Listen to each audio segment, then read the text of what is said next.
OBC समाजाच्या आरक्षणाला कोणीही धक्का लावू शकत नाही असं वक्तव्य उपमुख्यमंत्री देवेंद्र फडणवीस यांनी केले। पूर्वी आरक्षणाला धक्का लावण्याची मुभा होती, मात्र आता पंतप्रधान नरेंद्र मोदींनी ओबीसी आयोग स्थापन करून त्याला संवैधानिक दर्जा प्राप्त करून दिलाय।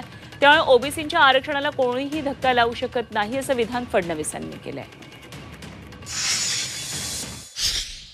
आपल्याला कल्पना आहे की मोदी साहेबांच्या सरकारने 70 वर्षानंतर पहिल्यांदा ओबीसींना भारताच्या संविधानामध्ये स्थान दिलं आणि ओबीसी आयोग संवैधानिक केला।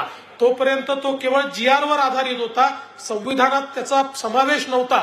त्यामुळे कुठल्याही कोर्टाला ओबीसीचा GR किंवा ओबीसीचा त्या ठिकाणी रिझर्वेशन हे उलटवून टाकण्याची एक प्रकारे मुभा होती, पण माननीय मोदी साहेबांनी त्याला आपल्या राज्यघटनेमध्ये संविधानामध्ये स्थान दिल्यामुळे आज आपलं आरक्षण आणि आपला आयोग हा संवैधानिक झालेला आहे आणि त्यामुळे कोणीही आता आपलं आरक्षण त्या ठिकाणी काढून घेऊ शकत नाही।